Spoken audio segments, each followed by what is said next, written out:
Assalamualaikum warahmatullahi wabarakatuh. Perkenalkan, nama saya Andi Samuel Farizi dari kelompok 7. Di sini saya tidak sendiri, saya bersama kedua teman saya yaitu Fikri Zakial dan Agil Atarik. Dan materi yang kami akan sampaikan adalah Model Rapid Application Development yaitu RAD. Untuk pemateri Fikri Zakial dipersilahkan.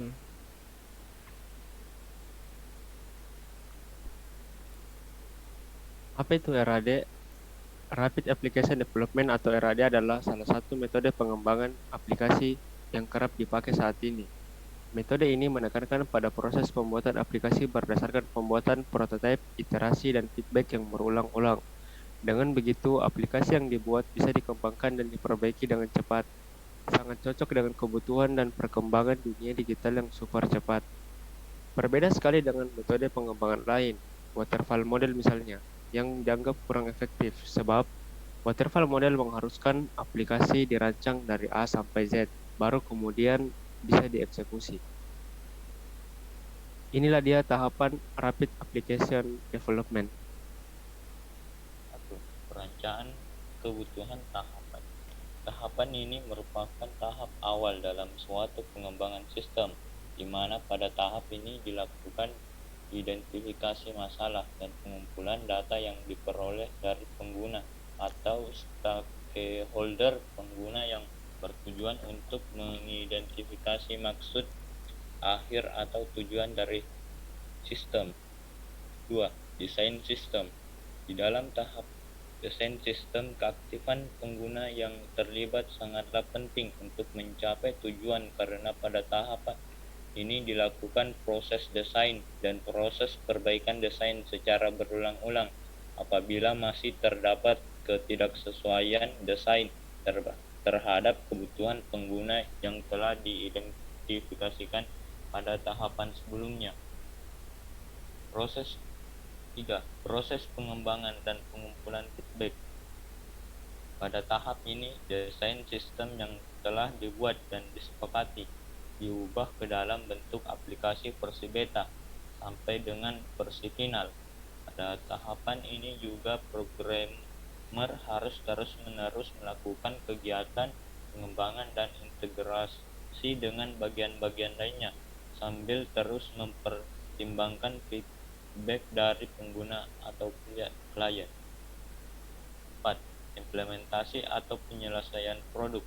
Tahapan ini merupakan tahapan di mana programmer menerapkan desain dari suatu sistem yang telah disetujui pada tahapan sebelumnya.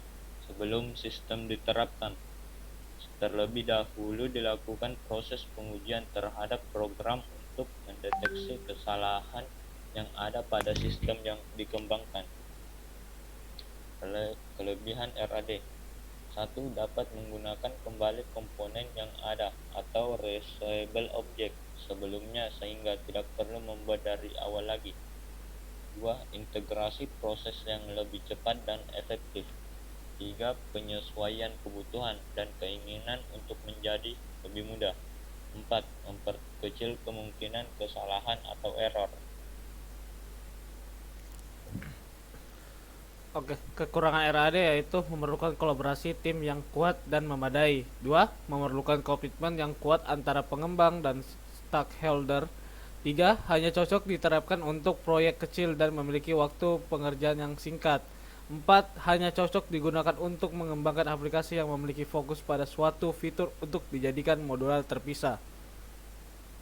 Next.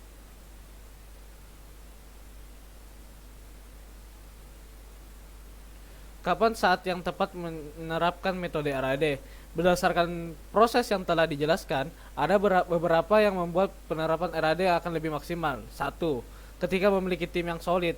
Pada tahapan metode RAD, feedback dan testing ulang prototypes adalah poin penting dalam menerapkan metode ini.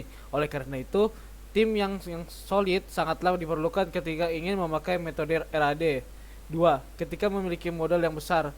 Metode RAD adalah metode yang hanya memerlukan jangka waktu yang singkat, karena keefektifan dan keefisiensi dari metode RAD diperlukan tim yang teknis ahli yang memiliki bayaran yang tinggi. Oleh karena itu, perlu memiliki modal yang besar untuk penerapan metode RAD yang maksimal. Tiga, ketika hanya memiliki sedikit waktu, metode pengembangan aplikasi RAD sangatlah cocok diterapkan ketika proyek pengembangan aplikasi atau sistem. Itulah presentasi dari kelompok 7 tentang application RAD. Untuk kurang dan lebihnya mohon dimaafkan, itu adalah kesalahan masing-masing manusia. Untuk penutup, wabillahi taufiq hidayah. Wassalamualaikum warahmatullahi wabarakatuh.